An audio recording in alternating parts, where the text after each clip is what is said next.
প্রিয় ভাই বোনেরা, আজকে আমরা এমন একটা বিষয় নিয়ে কথা বলবো যেটা নিয়ে আমাদের অনেকের মনে কিন্তু অনেক প্রশ্ন, অনেক দ্বিধা। বিষয়টা হলো বিয়ের আগে প্রেম। এটা কি ঠিক নাকি ভুল? বাইবেলের আলোকে চলুন আমরা একসাথে এই বিষয়টা একটু বোঝার চেষ্টা করি। আচ্ছা, একটা জিনিস কি কখনো ভেবে দেখেছেন, আমরা যে ভুলগুলো করি সেগুলো কি আমরা আসলে খারাপ মানুষ বলে করি, নাকি আমাদের বয়স, আমাদের আবেগ, চারপাশের চাপ এগুলোই আমাদের ভুল পথে ঠেলে নিয়ে যায়? দেখুন, আজকাল সিনেমা, নাটকে বা আমাদের চারপাশে বিয়ের আগের সম্পর্ককে খুব স্বাভাবিক একটা ব্যাপার হিসেবে দেখানো হয়।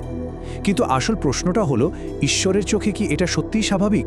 তো প্রথম যে প্রশ্নটা আসে সেটা হলো, প্রেম এই অনুভূতিটা কি ভালো নাকি খারাপ?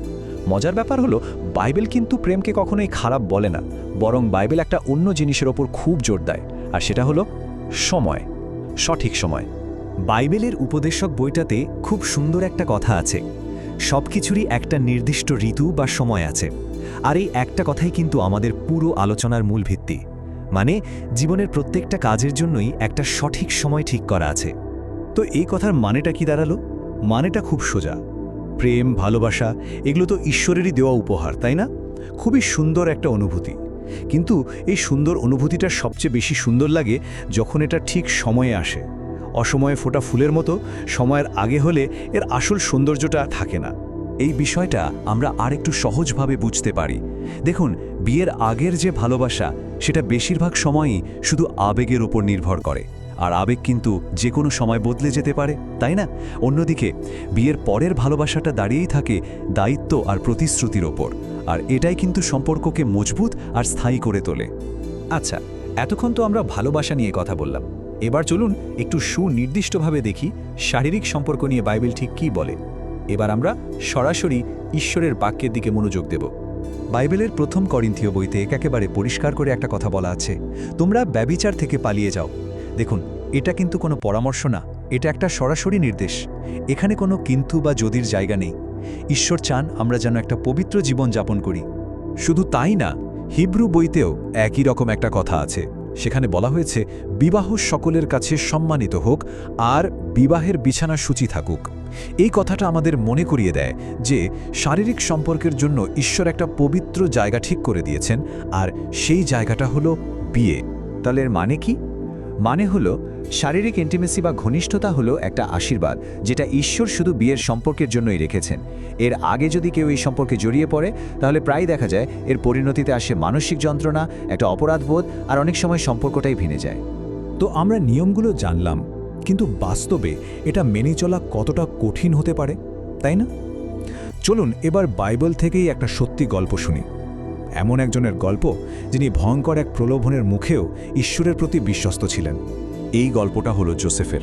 একবার ভাবন্ত পরিস্থিতিটা, জোসেফ তখন যুবক, নিজের বাড়ি পরিবার থেকে অনেক দূরে, একেবারে একা।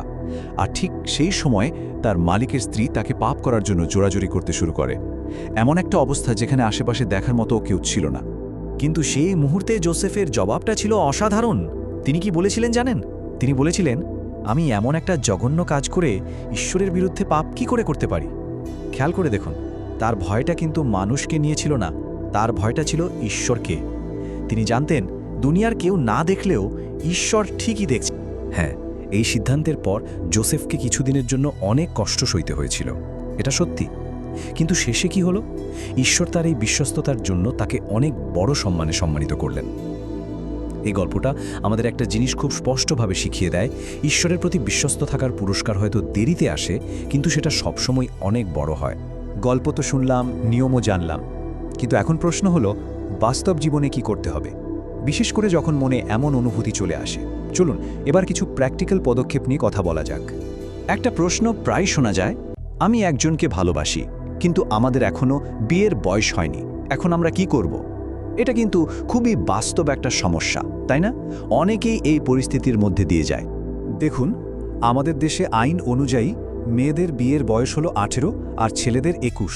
আর বাইবেলও কিন্তু আমাদের দেশের আইনকানুন মেনে চলতে বলে রোমিও 13 অধ্যায়ের 1 পদে এই কথাই লেখা আছে।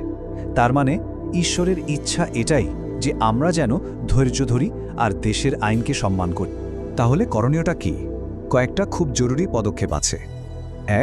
একটা সীমানা ঠিক করুন। মানে একা একা দেখা করা বা এমন কোনো শারীরিক স্পর্শ যা ঠিক নয় সেগুলো এড়িয়ে চলুন। 2. একে অপরকে পবিত্র থাকতে সাহায্য করুন। মনে রাখবেন, সত্যিকারের ভালোবাসা পাপের দিকে ঠেলে দেয় না, বরং পাপ থেকে বাঁচায়। 3. প্রার্থনা করুন আর অপেক্ষা করুন। পুরো বিষয়টা প্রভুর হাতে ছেড়ে দিন। আর সবশেষে 4 নম্বর, বিষয়টা লুকিয়ে রাখবেন না। পরিবার বা মণ্ডলীর কোনো বিশ্বাসযোগ্য ব্যক্তিকে জানান, কারণ গোপনীয়তা প্রায় পাপের জন্ম দেয়। আমরা আমাদের আলোচনার প্রায় শেষ দিকে চলে এসেছি। চলুন, যে পর্যন্ত যা যা শুনলাম সেগুলোকে এক জায়গায় এনে প্রকৃত ভালোবাসার পথটা আসলে কেমন সেটা আর একবার বোঝার চেষ্টা করি। তাহলে মূল শিক্ষাগুলো কি? প্রথমত, সমস্যাটা আসলে বয়স নিয়ে নয়, সমস্যাটা হলো নিয়ন্ত্রণহীন আবেগ নিয়ে। দ্বিতীয়ত, ভালোবাসা নিজে কোনো পাপ নয়, কিন্তু অপবিত্র পথে হাঁটাটা অবশ্যই পাপ। আর সবচেয়ে গুরুত্বপূর্ণ যে কথাটা মনে রাখতে হবে, ঈশ্বর যখন কোনো সীমানা ঠিক করে দেন, সেটা আমাদের শাস্তি দেওয়ার জন্য নয়, বরং আমাদের রক্ষা করার জন্য। এই পুরো বিষয়টা একটা ছোট ঘটনা দিয়ে খুব সুন্দরভাবে বোঝা যায়। এক যুবক, সে তার ভালোবাসার মানুষটির সাথে সীমানা অতিক্রম করেছিল, কিন্তু পরে যখন সে তার ভুল বুঝতে পারল, সে একটা কথা বলেছিল। কথাটা ছিল, আমি যদি ওকে সত্যিই ভালোবাসতাম তাহলে আমি ওকে পাপের দিকে ঠেলে দিতাম না। দেখুন, এটাই কিন্তু সত্যিকারের ভালোবাসার আসল উপলব্ধি। আর তাই শেষ কথা হলো এটাই যে ভালোবাসা ঈশ্বরের ঠিক করে দেওয়ার সীমানাকে সম্মান করতে জানে, সেই ভালোবাসায় কিন্তু শেষ পর্যন্ত আশীর্বাদ হয়ে বিয়ে পর্যন্ত পৌঁছাতে পারে। হ্যাঁ, এই পথটা হয়তো একটু কঠিন, কিন্তু এর শেষটা যে কতটা সুন্দর আর পবিত্র তা ভাষায় প্রকাশ করা যায় না।